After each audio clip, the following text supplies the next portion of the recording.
Bon, du coup, on a pris une petite pause et tout. On est reparti. On arrive à l'âge de tes 12 ans. Les mutilations.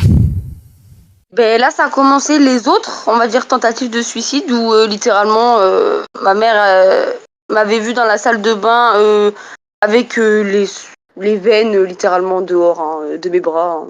Pour le coup, bah, c'était encore accroché, mais on voyait bien le sang qui coulait. Et de ça, j'ai eu mes premières hospitalisations en psychiatrie. Et voilà, on va dire, ça a été C'était des petits séjours belle période de merde, pour le coup, je vous mens pas. C'était des petits ou des gros séjours quand t'allais en psychiatrie? La première fois que j'ai fait, c'était 2 semaines. La deuxième fois, c'était 1 mois. Après, il y a une tentative de suicide que j'ai fait aussi où j'ai juste passé 48 heures. Il n'y avait plus de place en hospitalisation. Il fallait attendre plusieurs mois. Et voilà, après, ça s'est pas fait au final. Et une à Paris, en région parisienne. Donc ça, après. Au moment de mon avortement, qu'on va parler tout à l'heure. Ok, tac. Voilà. Alors à cet âge-là, nous on a un écho de cette époque-là qui a ressurgi sur Internet. C'est plus anecdotique, mais donc du coup c'est pour le resituer sur la timeline, si je peux dire ça comme ça. Internet a découvert une vidéo de ton père qui est en train de tenir par le col 2 gamins assez turbulents et tout, avec ta mère qui est au balcon et qui a l'air assez énervée. Je sais pas qui filme cette vidéo, je sais pas si c'est ton frère ou si c'est toi. Mon frère. C'est ton frère, ok. C'est mon grand frère qui filme littéralement cette vidéo. Tu peux nous décrire un tout petit peu l'anecdote, si je peux dire ça comme ça? C'est pas une anecdote parce que du coup, moi, ça cache on va dire une grande souffrance derrière. Ah merde, désolé pour le choix de mots. Ces 2 petits, non, c'est pas grave, t'inquiète. C'est 2 gamins du coup qu'on voit sur la vidéo où mon père il est littéralement en train de leur dire ils sont où tes parents. En vrai de vrai, de loin on dirait trop il est en train de dire des trucs de ouf, mais c'était en mode arrêtez de sonner chez nous, vous faites chier, genre ils sont où vos parents, tu vois, rentrez chez vous quoi. Et donc moi, donc à cette même période du coup. J'étais tombée amoureuse d'un garçon pour lequel malheureusement j'ai fini par me prostituer, hein, c'est littéralement le mot, parce qu'il prenait de la drogue et tout, bref. Et quand j'ai réussi, on va dire, à le quitter à force qu'il me tape à répétition pendant plus de 5 mois, je me dis le mec il est pas normal, je commence à avoir des bleus, ma mère est repère, donc bon, ça dégage. N'était pas content et il est venu littéralement tous les jours, mais tous les jours, pour venir sonner chez moi ou sonner chez mes voisins et foutre une merde pas possible, des conflits qu'on a eu avec nos voisins et tout à cause de ça. Et mon père a pété un plomb une fois et du coup ça donne la vidéo du coup qui est sortie, voilà. Attends, je viens de capter un truc.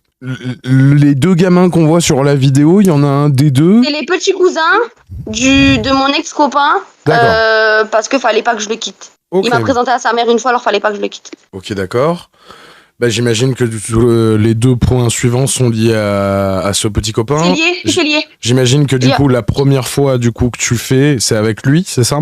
Non, c'est avec un autre copain du coup quand j'avais réussi à le quitter après. Ok, d'accord. Mais j'étais en couple pendant 2 ans et demi. Bon, il m'a battu quand même, mais bon. J'ai attiré des spécimens. Non, moi vraiment, par contre, je suis un aimant à spécimens pour le coup. D'accord. Donc du coup, première fois à 12 ans, et du coup, je me permets de poser la question, même si t'as évoqué le truc. Du coup, 12 ans marque aussi l'âge où tu t'es prostitué pour ton petit copain de l'époque pour qu'il puisse acheter de la weed. En gros, c'est pas que... c'est pas de la weed par contre, c'est... Quoi? Ce qu'on met dans le bras avec la piqûre là. Je sais pas comment ça s'appelle. Ça pour le coup, j'ai pas fait. Oui. Il avait quel âge? En gros, fallait que je fasse des gâteries. Moi, j'avais... Alors, on a... Attends, il est grand, hein. Il était pas majeur, il avait genre 16 ans. Et toi, t'en avais 12? Et moi, j'en avais 12. Ouais. D'accord. Nos lycées, en fait, il y avait un lycée à côté je sais pas comment expliquer, une école à côté de notre école. Et on faisait des trucs, pas comment dire, scolaires ou quoi, où on était allés dans leur école et tout, bref, et c'est comme ça qu'on s'était rencontrés. Ouais. Donc, du coup, quand tu me disais que tu te prostituais pour le petit copain de l'époque pour qu'il achète sa drogue, la drogue en question, c'était de l'héroïne? C'est de l'héroïne. Je devais faire des fellations à des potes à lui, mais en fait, ces potes à lui, c'était des mecs qui, genre, C'était ses dealers en fait, enfin ses cousins, mais c'est ceux qui procuraient la drogue. Et pour faire tourner le business, ils m'ont après demandé de faire des fellations à d'autres personnes. Ils avaient quel âge ces gars? Ils ont échangé l'argent sans que l'argent ne me revienne à moi, bien évidemment. J'étais même pas au courant que je me prostituais. Enfin bref, pour moi je le faisais par amour en fait. Mais attends, mais ils avaient quel âge ces gars-là? Alors par contre les grands frères en question, en fait il s'appelait Théo, on s'en fout du prénom de toute façon. Il est d'une fratrie de 5 frères. C'est le dernier. Non, l'avant-dernier, pardon. Les autres, ils ont genre... Il y en a un, il a 30 ans. L'autre, il avait 27 à l'époque. Celui-là qui a essayé de me violer une fois, il avait 24 et 21. Et ça les dérangeait Lui, pas 16 ans, et l'autre petit frère, il était pas dans ma classe, mais le même niveau que moi, genre, il a le même âge. Et ces mecs-là demandaient des fellations de gamines de 12 ans? Ils ont d'abord essayé de me violer une fois. Et ensuite, ils ont fait des choses. Comme on habitait, en fait, on était voisins, c'était vraiment un quartier... À côté, il y avait le quartier de drogue et tout le bordel, en fait. Donc, pour le coup, ils ont su à quelle école j'étais et ils m'attendaient à la sortie de l'école. Ils t'attendaient à la sortie de l'école? Oui. C'est pour ça que vraiment, les 2 premières années au collège, c'était les pires années de ma vie. Ouais, l'école Maurice Ravel. Je me rappellerai de cette école toute ma vie. Et ma mère, je suis désolée parce que si elle tombe sur cette vidéo un jour, ma mère et mon père vont apprendre et comprendre des choses qu'ils ne savaient pas. Et ils vont faire des liens sur des choses où ils vont se dire mais putain il s'est passé ça, on n'était même pas au courant genre. D'accord. Voilà, juste 30 secondes d'empathie pour mes parents. Mais voilà, mais enfin n'importe quelle personne qui écoute ton récit ne peut avoir que de l'empathie face à tes parents. On fait pas des enfants pour ça en fait, ou pour qu'ils vivent ça, tu vois. On fait pas des enfants pour avoir un fils dégénéré comme Pierre Orca, et on fait pas des enfants pour qu'ils souffrent autant que ce que tu t'es pris dans la gueule, quoi. Alors je dis ça alors que moi je suis pas parent, tu vois. J'ai 32 balais, j'ai pas d'enfants et je compte pas en avoir. Mais j'imagine que quand t'es parent, c'est le dernier truc que tu souhaites à tes enfants, tu vois. Surtout que mon père, en fait, de base, on déménageait souvent parce qu'il voulait nous protéger justement de cette éducation. Enfin, tu sais, pour le déménagement où il m'accuse là. Oui, celui de Paris à Marseille. Avant que ma mère trouve un travail et qu'il décide de vendre la maison, faut savoir que... J'ai oublié ce que je voulais dire. Tu disais que en soi, généralement, tu disais que généralement, les déménagements étaient vus par ton père comme étant une manière de vous protéger de certains environnements. Et donc du coup, tu me disais, regarde le premier déménagement de Paris à Marseille. Oui, région parisienne. Du coup, nous on habitait dans le 77, mais ça commençait entre guillemets à chauffer côté région parisienne. Donc on a déménagé dans le sud pour dans un quartier assez chic pour évoluer dans de meilleures écoles, etc. Enfin, c'était vraiment une discussion que mes parents avaient eue. Et dans la foulée, ils ont réussi à vendre la maison. Ma mère a réussi à trouver un travail. Du coup, forcément, ça s'est fait, quoi. Mais l'intention première à chaque déménagement, c'est on était dans des quartiers un peu plus riches, un peu plus sécuritaires. Enfin, je sais pas comment le dire. On est sorti entre guillemets des heures de cité ou quoi. Enfin, voilà. Ok, d'accord. Dernier point concernant tes 12 ans, cet âge marque également le début pour toi d'une consommation légère alors je vais dire THC, mais comprenons cannabis, marijuana, weed, ou shit, je sais pas exactement ce que tu fumais, et quelque part j'ai envie de te dire... Franchement, dès que ça se fume, ça passe. D'accord. Sur ça, vraiment, j'étais pas galère.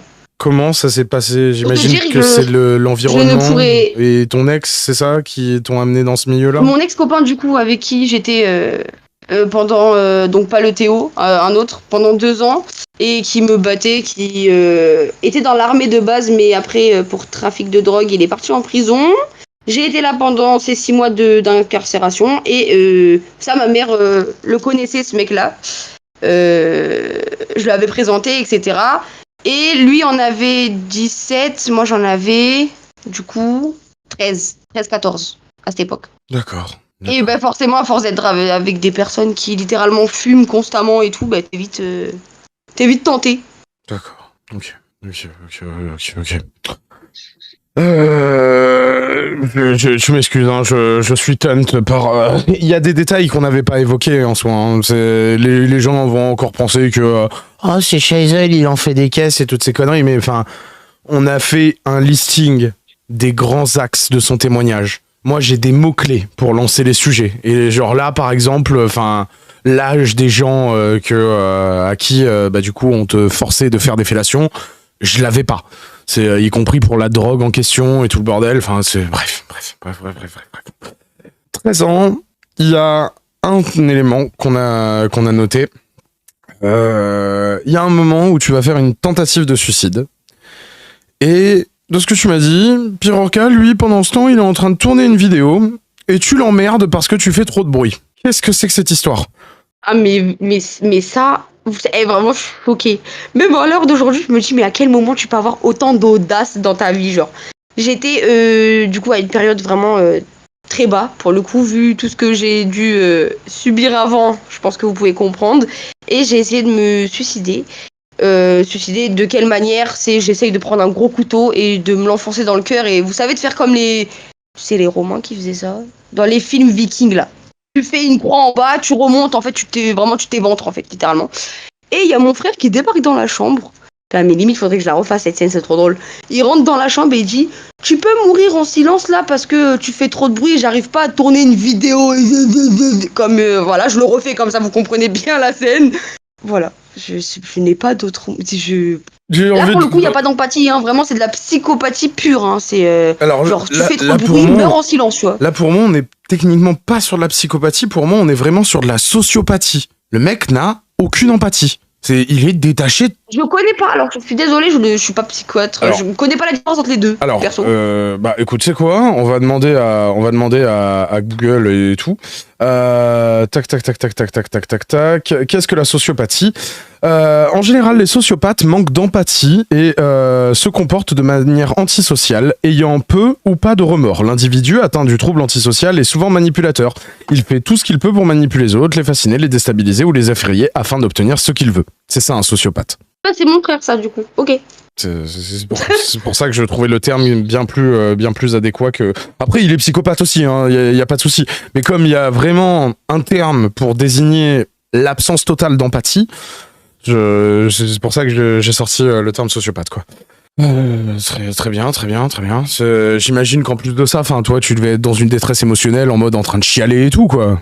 Littéralement, oui. C'était je peux pas faire ça. Et là, pour le coup, il y avait trop d'émotions, en fait. C'était vraiment je sais pas comment on pourrait dire, une genre de crise d'angoisse où j'avais une pointe dans le cœur. Et c'est limite si je voulais m'enfoncer d'abord le couteau parce que ça me soulagerait cette douleur que j'ai au niveau de la poitrine. Genre, vraiment, c'était... Très bien. Non, pas très bien, mais on s'est compris, quoi. On va enfin sortir de la pire période de ta vie, si je peux dire ça comme ça. 14 ans marque franchement, oui. marque du coup le départ de Raphaël du cercle familial, ou du moins de la maison familiale. Et pour toi, du coup, c'est un peu comme une libération, un début de sentiment de liberté et tout, comme si l'enfoiré de sac à foutre qui te menait la vie dure, et encore, je sens que je suis sur un doux euphémisme, n'est plus chez toi H24. C'est bien ça ou je me trompe? Alors, pour faire un petit résumé, ça c'est ma belle-sœur qui, du coup, Mathilde, tombe enceinte. Et mon père et ma mère, qui là, pour une fois, ma mère, littéralement, elle ne voulait pas élever d'autres petits-enfants. Elle avait eu sa raclée avec moi. Vu que je suis la dernière, je dis ça pour ça. Lui a dit, je suis d'accord avec ton père, du coup, vous déménagez de la maison parce que on a projet avec votre père et Jade de repartir en région parisienne pour se rapprocher de mon père, genre qu'on soit un trio, et que mon frère vive avec sa copine, ses trucs, et voilà quoi, et son enfant. Et donc là, c'est l'arrivage, on va dire, de Raven, du coup, le premier. Quand il est né, c'est ça? Non, quand elle était enceinte. Ok, autant pour moi. Elle a, entre guillemets, j'aime pas dire comme ça, mais ils ont été virés de la maison parce que si tu sais faire des gosses, tu sais rentrer dans la société et être un homme et faire ta vie et faire tes choix. C'est pire que ça. Tu sors de mon toit. Normalement, c'est même, tu fais pas de gosses tant qu'en soi, tu n'es pas apte à pouvoir les assumer et correctement t'en occuper, quoi. C'est à mon avis ça que voulait dire la réflexion de tes parents, quoi. Mais oui, on est d'accord. Toi, ce début de liberté, tu le sens comment? J'imagine que ça a dû te libérer d'un poids. Libéré d'un poids, mais ce que j'ai oublié de dire, c'est que à cette époque-là, avant qu'il déménage et que sa copine soit enceinte, donc on va dire 3-4 mois avant, j'ai réussi à faire craquer ma mère et mon père pour avoir un chien. qui s'appelle Shadow et qui vraiment a été entre guillemets mon thérapeute durant toutes ces épreuves et qui fait que vu que je l'ai pris au refuge, donc il était c'était 5 années corso, donc 60 kilos de muscles, c'était un ancien chien de combat en plus que j'ai récupéré à la SPA et du coup ce chien-là n'aimait pas mon frère, il grognait constamment sur lui, donc forcément il ne me touchait plus. Donc c'est vraiment un début de liberté totale déjà à ce moment-là. Et en plus, quand dans les semaines qui ont suivi, il a déménagé totalement. C'était encore mieux parce que la chambre de mon frère, on avait repeint les murs et c'était la chambre de mon chien du coup. Voilà. Ouais, C'était drôle à raconter, je suis désolée. Non, mais je suis grave méchante. Bah Mais non, c'est- mais n'importe qui pourrait comprendre en soi le côté salvateur et le fait que en soi c'est con à dire, mais du coup t'étais plus seul et il y avait une présence avec toi pour juste pour être là quoi en soi. Si tu veux, moi je suis un grand ami des animaux et tout et je comprends parfaitement qu'en soi t'aies pu passer par une phase thérapeutique qui a été aidé par la présence d'un compagnon canin, quoi, en soi, si je peux dire ça comme ça. Franchement, c'est plus que aider parce que en vrai de vrai, je pense qu'il avait exactement les mêmes capacités qu'un chien d'assistance. Parce qu'il m'a sauvé de nombreuses tentatives de suicide au point de fermer la vitre, littéralement. Il est monté sur le lit, il a fermé la fenêtre et la vitre s'est fermée au moment où j'avais, à une époque, donc mon époque de mes 15 ans, on en parlera tout à l'heure, où j'ai avorté et que j'ai essayé de me jeter de mon immeuble. Faut savoir que mon chien m'a littéralement sauvé la vie. Voilà, je tiens juste à le préciser. Voilà. Mais c'est plus un chien, Entre c'est un ange qui gardien. débarque dans la chambre et qui me dit ah oui mais littéralement un ange, c'est mon ange pour le coup, c'est vraiment ma plus grande thérapie, c'est ma plus grande force et un chien me sauve et mon frère me dit de faire moins de bruit quand je meurs. Voilà, trouvez l'erreur. Très bien. T'es 15 ans, du coup, Marc, du coup, comme tu l'as vite fait évoquer, tu vas pouvoir du coup développer ton premier avortement qui va découler sur une tentative de te jeter du haut d'un immeuble. Du coup, dis-nous tout. Et du coup, à cet âge-là, donc faut savoir que du coup, à ce déménagement en région parisienne, je suis tombée amoureuse. Pour le coup, c'est littéralement le terme. Avec tout mon consentement, avec tout mon amour et avec voilà tout le respect qui se devait d'un garçon. Et alors, attendez que je me trompe pas, parce que ça c'est 16 ans. Premier avortement. Prends ton temps. Ça c'est une. Attends, je suis perturbée 2 secondes, je me cours avec les âges là. Une nouvelle fois, hein, tous les silences seront coupés. Pour eux, ils vont entendre une discussion fluide et tout. Donc, si tu dois prendre Non, 40 premier secondes, avortement, c'était une petite amourette, entre guillemets. Pour le coup, c'était, j'aime pas dire ce mot, mais vraiment un plan fesse. Et je suis malheureusement tombée enceinte alors que j'étais sous pilule et sous capote. Voilà, je sais pas comment vous dire que la contraception, pour le coup, elle a vraiment... Je les enchaîne. Les problèmes dans la vie, je les enchaîne. Du coup, voilà. C'est à mes 16 ans, du coup, pour ce qui est devenu le père après de mes 2 enfants. Voilà, c'était dans ce sens-là. D'accord.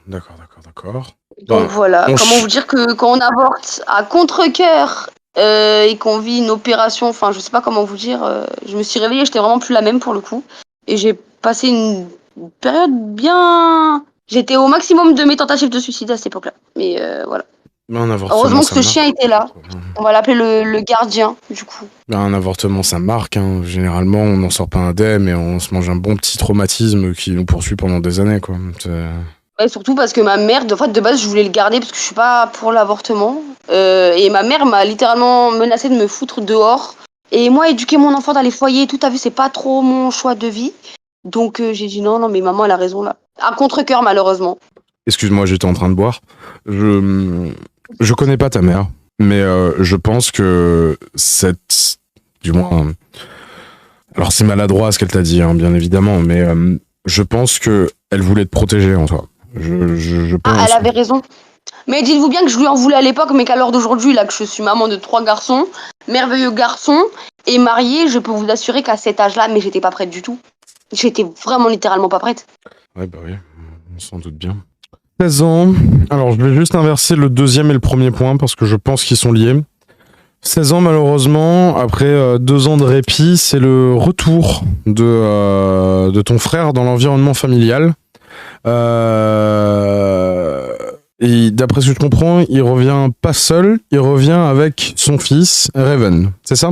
Là, oui, il était juste venu pour l'accouchement de Angel, du coup. Je sais pas comment tu l'as appelé tout à l'heure, notre Mathilde. fille, j'ai pas compris. Mathilde. Non, ma nièce. Ah, alors, c'est pas le fils qui est né en premier? C'est pas le fils qui est né en premier? Oui, c'est vrai. Oui, mais il est revenu avec Raven pour que Mathilde puisse accoucher tranquillement avec la sage-femme à la maison, car mon frère ne voulait pas être là. Et comme il veut pas changer les couches de son fils... Quoi? Oui, littéralement. Il est venu pour que je m'en occupe parce que moi, j'étais en vacances. Vu que j'étais déscolarisée à cette époque-là, donc littéralement, je m'en suis occupée pendant une semaine avec ma mère. D'accord. C'est... je me permets... C'est une semaine qui s'est passé là, parce que je vais raconter là. Ok, d'accord. Ok, très bien. Alors, je me permets de poser la question parce qu'on s'est rendu compte de ce détail durant le dernier appel et on s'est pris une clacasse tous les deux. C'est l'époque où on était quasi voisins, c'est ça? Oui. Mais oui, mon grand ami. Oh. Ça sort de nulle part. C'est Maison Alfort, de quoi tu me parles? J'étais où Juliotte? Qu'est-ce que c'est que cette histoire? Et Maison Alfort. Mais je connais les Juliottes, en plus je traînais là-bas. Bah ouais, mais quand je t'ai situé où il était mon ancien appart, tu m'as dit il y a forte chance que je traînais en face devant l'immeuble. Donc du coup, parce que j'ai mon ex-compagnon qui habitait ici, du coup. D'accord. Ok. Donc forcément, voilà. Donc ouais, tu sais que ça me flingue toujours la gueule de me dire que en fait durant cette période potentiellement on s'est croisés et qu'on était voisins. Hein. Je m'en remets toujours pas. Hein. Mais bon, soit. Moi je trouve ça grave drôle la coïncidence. Je crois pas aux coïncidences, hein, tu connais, mais oui. C'est trop drôle. Oui, ouais, c'est. Le fou rire qu'on s'est dit. Oh non, des souvenirs. Oui, non, mais comment ça, Maison Alfort, les Juliottes? Quelle dinguerie. Mais bref.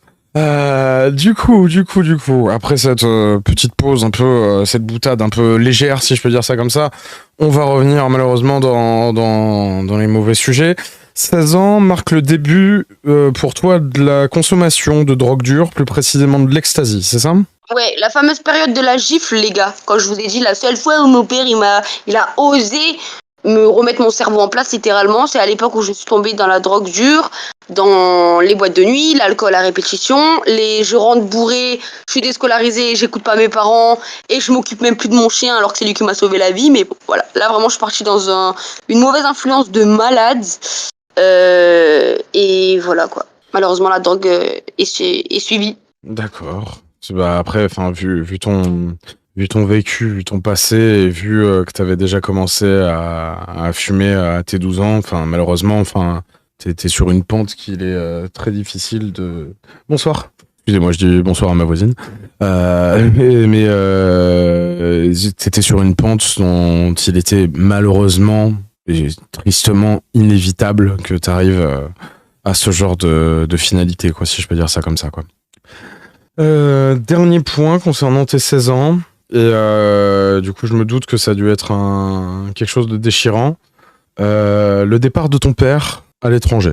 Ouais, parce que du coup, suite à cette fameuse gifle, ma mère n'a pas accepté que, après toutes ces années sans nous taper, il s'est, on va dire, pas maîtrisé et m'a mis une gifle. Du coup, il y a eu une séparation avec mes parents.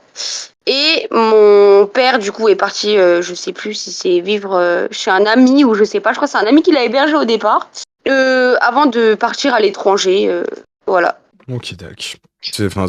Ce qui m'attriste et me débecte en fait dans la situation qu'on est en train d'aborder, en soi le départ de ton père, c'est que c'est intrinsèquement lié et même la responsabilité totale incombe aux actes et aux agissements de ton frère, quoi.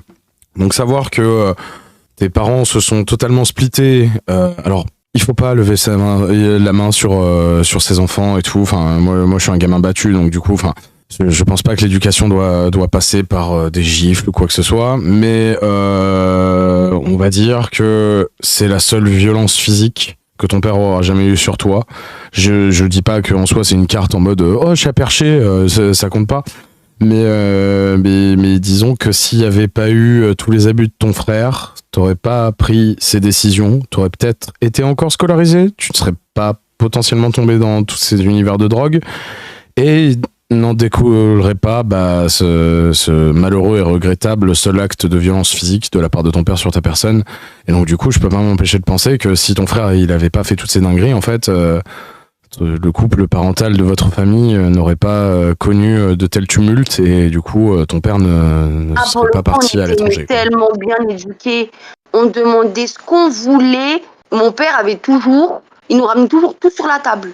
Certes, c'est vrai, pour le côté jalousie, il donnait plus à moi qu'à mon frère, mais mon frère réclamait n'importe quoi et mon père lui apportait tout sur un plateau d'or. Vraiment, faut arrêter cette histoire de mon père, c'est vraiment la pire race, genre absolument pas en fait. Mais c'est surtout que tu vois, par exemple, concernant les seuls éléments qu'on sait, mais ta gueule, la mouche, fais tout électrocuter sans faire clac clac clac, tu vois bien que j'enregistre un témoignage. Mais d'après les seuls éléments, qu'on sait sur l'aide de tes parents envers Raphaël, on est bien d'accord que tes parents lui ont fourni une voiture. Ma mère, oui. D'accord, mais enfin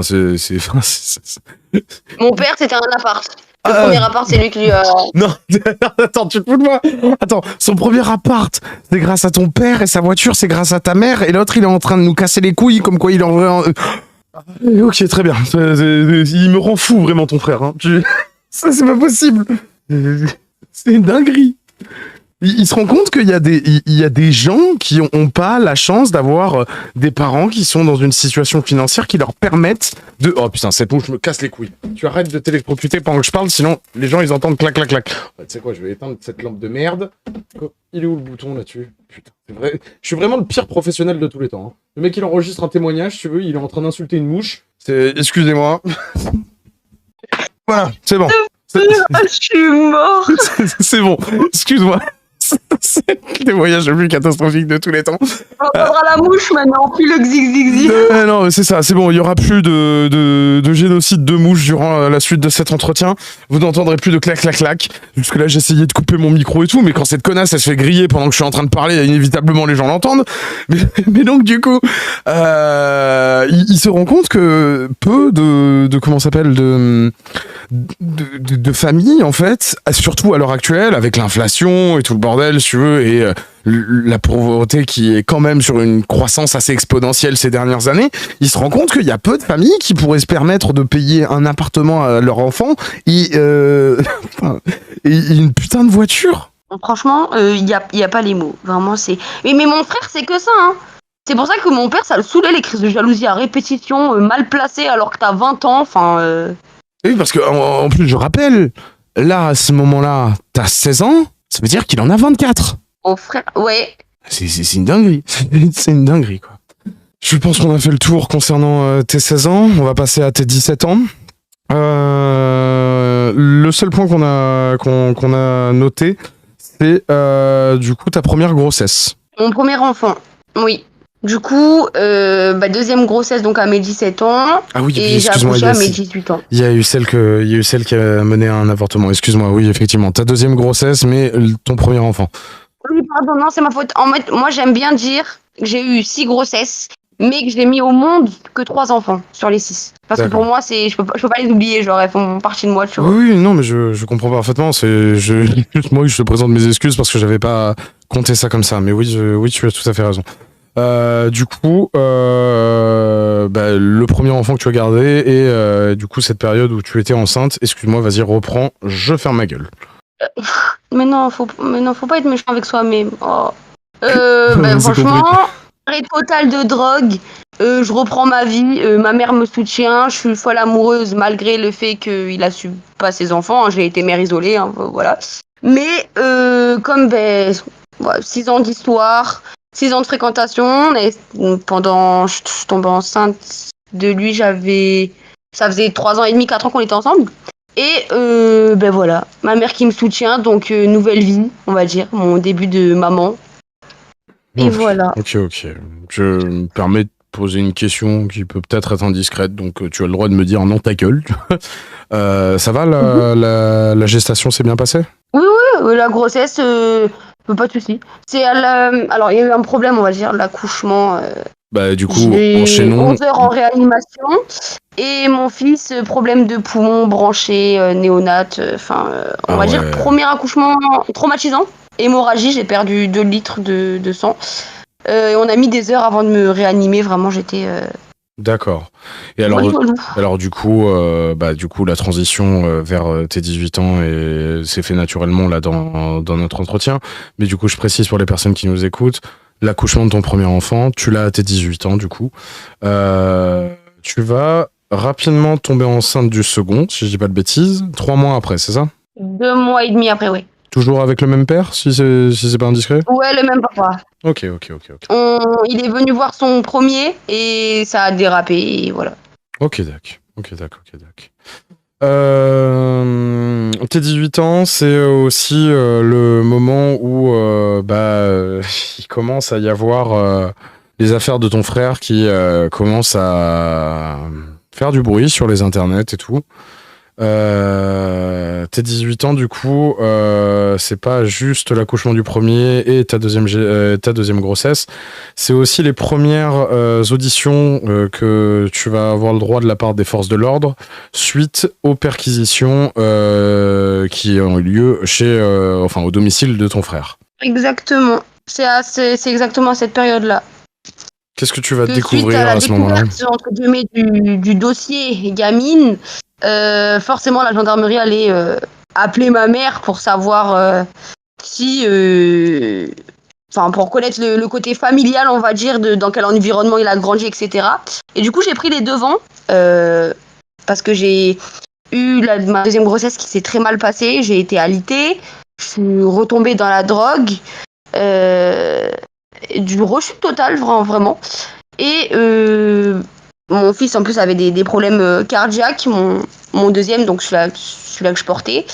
Et voilà. Tu me reprends si je dis de la merde, mais c'est également suite à ces auditions qui découlent des perquisitions que ta mère va découvrir ce que tu as vécu. Parce que jusque-là, elle ne savait pas, c'est ça? C'est juste avant qu'un gendarme appelle et que au final, ma mère, elle dise j'attendais votre appel, ma fille vient de tout me raconter, je veux soutenir ma fille, elle veut témoigner. Voilà, c'est simple. Je vous fais en clair. De moi-même, j'ai pas voulu porter plainte, mais suite à l'affaire, si mon témoignage peut aider et également sauver mon fils, parce que dans la même occasion, mon premier commençait à l'exciter, donc il pensait que moi j'avais du plaisir à le branler quand je change les couches ou des choses comme ça. Je suis très sérieuse, vraiment. T'es en train de dire que... Attends, t'es en train de dire... Je préfère insister, histoire que les gens comprennent bien. Pierre Orca, il est connu pour avoir des fantasmes sexuels sur ses 2 enfants, mais dès que son neveu est né, les fantasmes se sont également tournés vers ce dernier. 6 mois? Ouais, il avait 6 mois. 6 mois? Ma mère a envoyé une photo. Oui, ma mère a envoyé une photo. Et suite à ça, il m'a écrit ouais, maman m'a envoyé une photo et tout. Il est trop mignon. Est-ce que t'as déjà pensé à faire ça? En plus, il est métis, t'aimes bien. Non. Enfin, j'étais là en mode écoute-moi bien. Maintenant, ça va être très simple. T'as fait ce que tu m'as fait à moi, c'est une chose. Tu touches à mes enfants, t'es mort. Et j'ai dit t'es mort, je sors du silence. Donc, j'en parle à ma mère. Ta mère, elle a vécu cette révélation comment? Super simple. Elle est partie voir mon frère le lendemain de ma révélation. Donc c'était le 11 mars. Ma mère a retenu la date pour vous dire. Où je lui ai annoncé ça. Le lendemain, elle a pris un train. Et c'est la fameuse fois où elle est partie récupérer la voiture, tout simplement. Enfin, littéralement. Voilà. Affronter mon frère pour ce qu'il m'a fait. Et reprendre la voiture. T'es en train le fameux drama de j'ai plus ma voiture, ma mère a repris ma voiture. C'est à ce moment-là. D'accord. T'es en train de me dire que ta mère, elle a été tellement tunt par l'information qu'elle s'est tapé 450 km le lendemain? Je te promets qu'à 8h, elle est partie à 7h30 de la maison. 7h50 arrivée à la gare, 8h départ. C'est une dinguerie. Mais en même temps, je comprends parfaitement. Elle est arrivée à 10h, elle est revenue à midi, elle me dit je suis sur le retour, j'arrive ma chérie, t'es pas toute seule. Voilà. Je suis une personne... Et mon frère, bien évidemment, qui essaye de m'appeler pour s'excuser avec le téléphone à ma mère, avec le téléphone à Mathilde. J'ai pas voulu entendre ses excuses. Voilà. Il a voulu s'excuser? Il n'y a pas d'excuses parce que tu n'es... Non, mais moi, j'ai un truc, c'est en fait... C'est comme la tromperie. Tu ne peux pas dire à ta femme, je suis désolée, alors que t'étais pas désolée avant que ça se sache. Tu vois ce que je veux dire? Je sais pas si tu me comprends. Oui, c'est un peu comme dire oh non, mais en fait je regrette, mais je suis quand même resté 45 minutes dans elle quand même. Et pendant ces 45 minutes, je regrettais pas trop. Là, dans ton cas, c'est oh non, je regrette, mais oh bah tu sais, je t'ai quand même bien abusé et tout de tes 5 jusqu'à tes 14 ans. Donc du coup, si j'avais eu une once de regret, en fait, j'avais largement le temps en 9 ans de m'en rendre compte, quoi. Moi, je l'interprète comme ça. Bah, tu l'interprètes comme ça. Faut savoir que mon frère, lui, quand il s'est fait auditionner, il a dit devant Mathilde et devant mon neveu et ma nièce, je suis désolée, je suis obligée d'en parler, ça m'a choqué. Il a dit à la flic, mais on est amoureux, moi et ma sœur, depuis qu'on est gamin. C'est limite, genre, je compte plus à ses yeux que sa femme, genre. Devant Mathilde et devant le flic. Mais ça a été quoi Et la la réaction psy de qui l'a Mathilde? auditionné, Mais ça a été quoi la réaction de Mathilde à ce moment-là? elle lui a tapé l'épaule en mode tu joues à quoi? Je leur dis pas ça, t'es en train de t'enfoncer tout seul là. D'accord. Et la Je psy? suis un artiste et ma sœur, j'ai toujours été. Mathilde, je t'ai rencontrée après, ma sœur, je l'ai rencontrée avant toi. Arrête d'être jalouse comme ça. Il a retourné le truc en mode c'est elle la jalouse, genre. D'accord. Et la psy, du coup, qui était là durant l'audition, elle en a déduit quoi? La psy a dit que c'était juste un artiste. Enfin, il a aucune pathologie. Il est très intelligent, même au-dessus de la moyenne. Oui, je sais, il a 124 de QI. Et alors, on dirait trop, c'est un truc de ouf. C'est tellement il est intelligent, il fait des trucs de teubé. Enfin, je comprends pas le principe. Mais bon, J'ai voilà. 163 et genre ça veut rien dire. Hein. Mais bon, soit. Oui, bah là, vraiment. Du coup, c'est un génie incompris, donc il a pas de pathologie. Voilà. Non, mais puis surtout, en fait, ça saurait si être HPI, ça menait directement à de la pédophilie incestueuse. Ça veut dire quoi? Moi, j'ai 40 points de plus que lui, en fait. Ça veut dire quoi? J'ai le droit de baiser ma sœur et mon chien? Ça se passe comment, en fait? Bref. Hilarant. Ouais. Vraiment. Les conséquences de tout ça, du coup, dans ton cercle social, c'est quoi à ce moment-là? J'ai pas vraiment eu on va dire, d'amis ou de trucs comme ça. J'ai un peu toujours grandi isolée, hein, pour le coup. Donc cercle social, c'est pas trop le bon mot, mais. Cercle familial, si c'est plus adapté, du coup. On est à quel âge là déjà que je me resitue? On est à tes 16 ans. Non, on est à tes 18 ans. Tes 18, excuse-moi. C'est tellement fatigant ce qu'on dit, mon gars, que je me perds, mais même toi tu te perds, donc ça va, on se perd pas tout seul, tranquille. Ouais, mais c'est surtout en plus, comme je disais tout à l'heure, quoi. Enfin, tu sais, tu m'as dit les grandes lignes. Tu m'as pas donné tous les détails, si tu veux. Enfin, les gens qui nous écoutent découvrent l'entretien et ils doivent se dire, oh, il a préparé le truc, donc du coup, il était peut-être au courant de ça. Mais par exemple, quand tu me sors le coup des 6 mois, tu me l'avais pas donné cette information la dernière fois. Donc oui, je me prends. Je te mens pas que j'ai hésité à en parler parce que mes enfants, je ne les mettrai pas sur les réseaux pour l'instant, ni mon mari. Et je veux pas, on va dire, trop donner de détails sur mes enfants ou quoi. Non, mais tu fais bien. J'ai hésité à t'en parler au premier abord, tu vois. Et là, je me suis dit, bon, bah, dans la foulée, Ok. je mets cette information dans le sens où vraiment, pour le coup, c'est de la pédophilie là, hein, je suis désolée, mais ça veut dire que t'as 24, 25, je sais plus quel âge. 8 ans, t'avais 18, il avait 26. Ben voilà. Tu me parles pas d'âge à moi, ça marche pas là, pour le coup, tu vois. Ouais, bah ouais, bref. 19 ans, l'accouchement de ton deuxième, du coup? Ouais, du coup, ben, bon, moi j'ai été donc gravement alitée. Après on a récupéré la voiture, du coup trop bien, parce qu'il faut savoir que j'étais enceinte de mon deuxième et avec mon premier, on galérait avec les transports pendant que mon frère avait une voiture au long de ma mère, du coup. Voilà, donc accouchement du deuxième. Et ben, suite à ça, forcément, mon père l'a découvert. Donc, bien évidemment, tel un héros, il appelle ma mère et il me dit, écoute, je paye les billets, tu me ramènes la petite et dès qu'elle accouche, dès qu'elle a les passeports du dernier, c'est moi qui paye. Elle vient, je prends le relais sur son éducation. Voilà. Ok. Pour que ma mère puisse souffler. Donc, je suis partie vivre à l'étranger chez mon père. Ok, donc du coup, départ de France pour rejoindre le père à l'étranger, tu viens de le traiter. Ouais. 20 ans, du coup, c'est les premiers mois domiciliés chez ton père. Comment ça se passe? Je vous mens pas, c'est très tendu parce qu'on est énormément dans l'ego. Et pourtant, je me rends compte là avec du recul que franchement, il y avait de bonnes conditions pour qu'on se retrouve. Mais malheureusement, je n'ai pas supporté le fait que, même si je comprends qu'on était chez lui, le fait que je vive avec lui, il me faisait entre guillemets défiler les belles-mères à la maison. Bon, il est divorcé de ma mère, ils sont plus ensemble, je veux bien comprendre. Mais devant mes enfants, je trouvais ça vraiment... J'aimais pas trop grandir dans cet environnement-là. Donc, comme il y a eu beaucoup de tensions avec l'une de ses petites copines, qui a littéralement, pour moi, a littéralement envoûté, je sais pas comment on pourrait dire, mon père, vu que c'était sa cuisinière, je pense qu'elle a dû mettre des trucs dedans, c'est pas possible. Parce que là, pour le coup, il était vraiment plus maître de lui-même. Enfin, là, je l'ai vraiment pas reconnu, il avait perdu tous ses principes. Mais suite à ça, du coup, ben, j'ai pris moi une maison toute seule avec mes garçons. J'avais rencontré un copain de l'époque. Voilà. Ok. Donc malheureusement, durant cette période, c'est aussi le moment où du coup, bah, tu l'as un peu laissé sous-entendre, mais une grosse dispute, que ce soit avec ta mère ou avec ton père. Le départ de chez ton père, l'indépendance totale. Et du coup, c'est aussi le moment où tu vas te faire convoquer par les forces de l'ordre, parce que, entre-temps, il y a un certain héros du YouTube Game qui en soi n'opère plus dans ce qu'il faisait avant, mais qui a laissé une trace indélébile sur l'affaire qui te concerne. Il y a le GOAT Maxella qui sortira son diptyque de vidéos. Diptyque, pour les personnes qui m'écoutent et qui savent pas, c'est un duo, tu vois, c'est un truc en 2 parties. Son diptyque de vidéos sur Pierre Orca, faisant éclater au grand public ces dérives sectaires, ces dérives concernant les gosses, c'est tout le bordel. Donc du coup, là, on est sur la première convocation de la police suite aux vidéos de Maxella.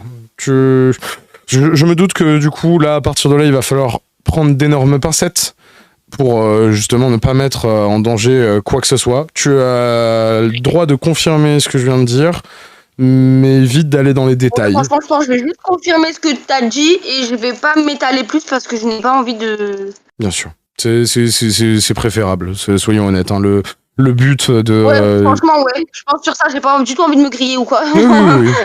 Mais au moins, la timeline est complète. Et enfin, du coup, dernière année, t'es 21 ans. Je précise qu'à l'heure actuelle, tu as 22 ans. Tu confirmes ? Oui. Tu les as eus il y a très peu de temps, le mois dernier, en début de mois, si je dis pas de bêtises. Donc du coup, vous nous excuserez. En fin du mois. Oh non, tu m'as vexé. Ah non, là. sérieux, c'est fin du mois, je suis désolé. Fin du mois. Mais je suis désolé. J'ai déjà mis des années à retenir ma date d'anniversaire, donc du coup, m'en veux pas. mais donc du coup, dernière partie de cette première partie de témoignage, qui est en 2 parties. Bordel de merde, il y a beaucoup de parties.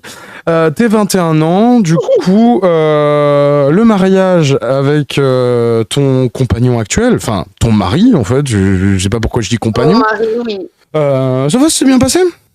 Franchement, alors là, coup de foudre. Je suis ravi pour toi que tu sois tombé sur une personne. Quoi. Voilà. 3e enfant, du coup, si je comprends bien, du coup, les 2 premiers ne sont pas de ton actuel mari. Le troisième.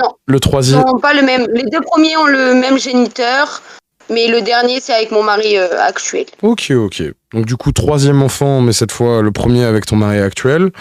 Je te poserai juste une simple question. Est-ce que la grossesse s'est mieux déroulée que durant les 2 premières ? Parce que tes 2 premières grossesses avaient l'air d'être relativement très éprouvantes.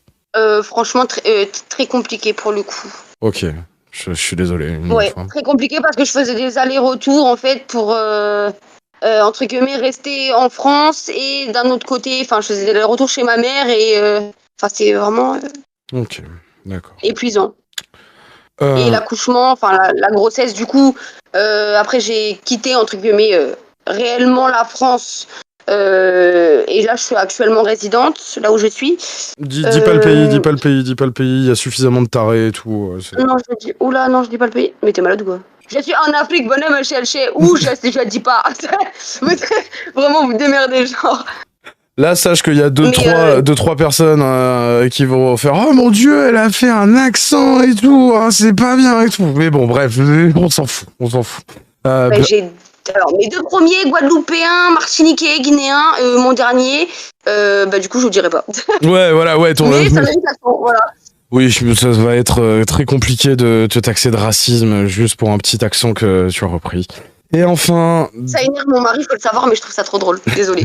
Moi, c'est l'accent anglais que j'adore. C'est bonjour le français, je m'appelle John Dyson.